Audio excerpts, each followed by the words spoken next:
is that the Lost Levels was the first game, but Mario went high. I killed myself. You died.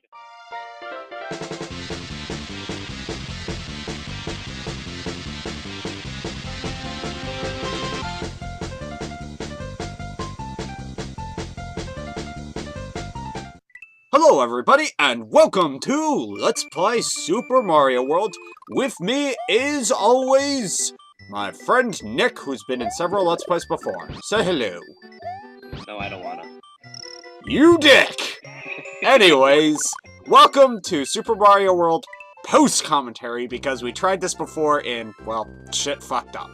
According to him, I think he was just lazy personally. Shh, they don't know that.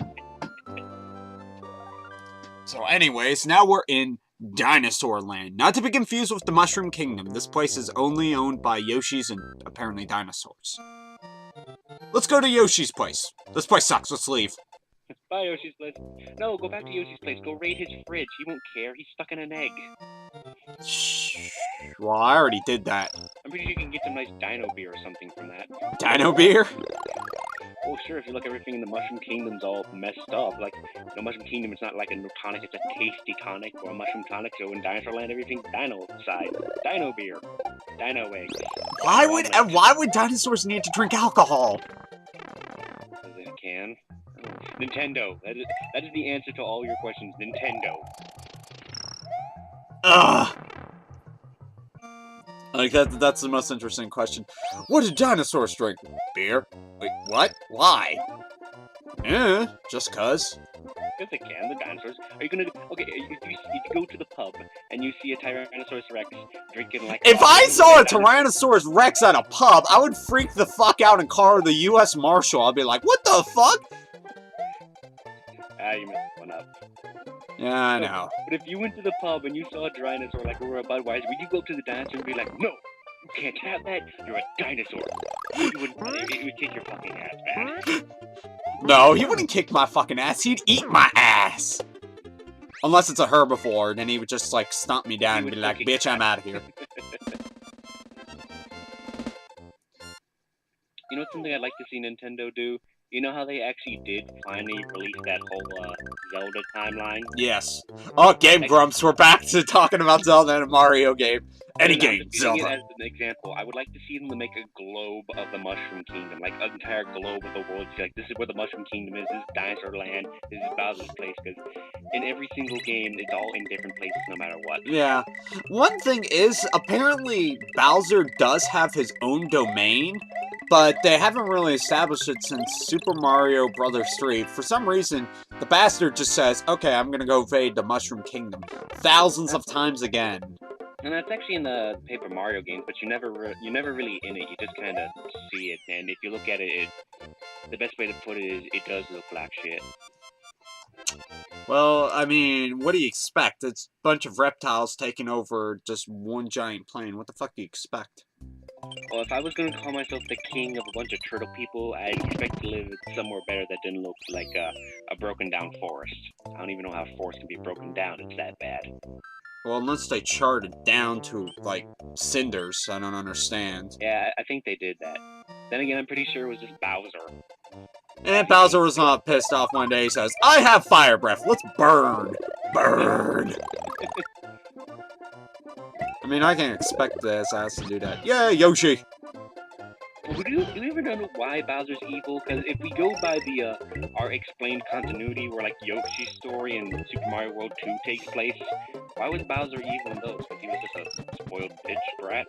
And mostly, I think his father or whatever must have been evil beforehand, and then, well, his father disappeared. We never see his father in the, what is it, second game.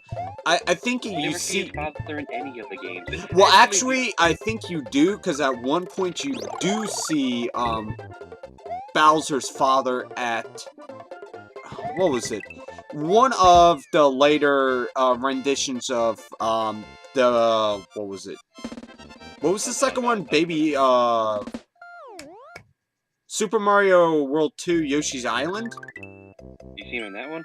Yeah, they had sequels to that. There was a third one for the DS, and apparently you see Bowser's father. No, I think the one for the DS is, I think, a remake. No, it's a new one. Really? I thought it was just a remake of the old one. No, they had a remake. That was on the Game Boy Advance. Maybe that's the one I'm thinking of. Yeah, they had like a sequel to it, but it sucked ass. Yeah, if you look, when it comes down to it, Nintendo doesn't really make many sequels. If you look, that's why they never called the Legend of Zelda games really much sequels or prequels. Well, the only definitive sequel is there's a few. There is the Legend of Zelda. 2. Yeah, Zelda 2, Phantom Hourglass. Spirit Tracks doesn't really count as a sequel to Phantom Hourglass because it takes like 100 years in the future or some obscenely amount of time. And you said that one kind of sucks anyway. I liked Spirit Tracks. It wasn't bad, but there were parts of it that were annoying. But overall, it wasn't a bad game. The only handheld Zelda games I ever played was like Oracle, Seasons, and Ages, and they're almost exactly the same game. Well, yeah, it was meant that way. There's slight differences between them, but and when you kind of stop and think about them, both games are nothing more than Capcom copying and pasting Link's Awakening. Yeah, well, actually, they changed it up in the engine, and at least it has a good storyline compared to some other Zelda games where you're like, what? This plotline, you're not trying to bone a seagull. Exactly. You're just trying to fireball the P-switch. Oh, you know what's funny? You know that both of the Oracle games are direct prequels to Link's Awakening. Really? Yep. But you can fight Ganon. If you beat the Link ending of Oracle of Seasons and Ages, you see in the ending, Link is actually sailing off on a raft in the middle of the ocean to get back to Hyrule.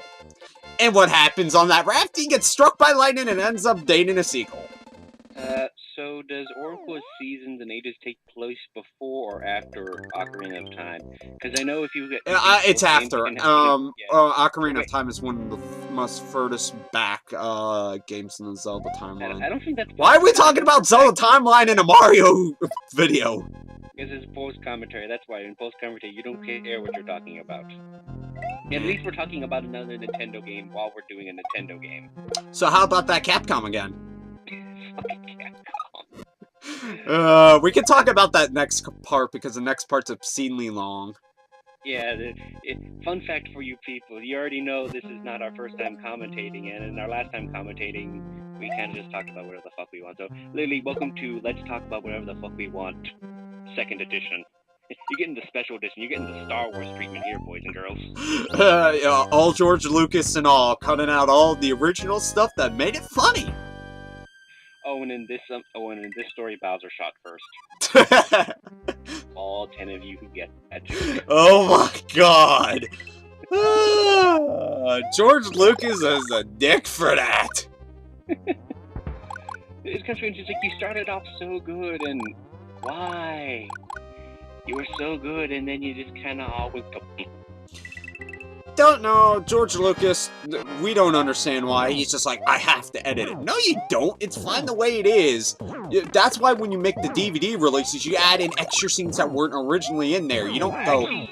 I actually understand why he did the whole thing with the Han Solo, because he actually said he didn't want to see Han Solo look like a cold-blooded killer. But you have to realize at this point in the story, Han Solo wasn't a good guy. He was a smuggler. He was basically, one of those human trafficking people. I died! You died to the first boss. Let's try that again. You died to the first boss. Yeah. And you get hit immediately. Yeah, I didn't even get a hit on him, and he's just like, oh, I'm gonna fuck you up, dude.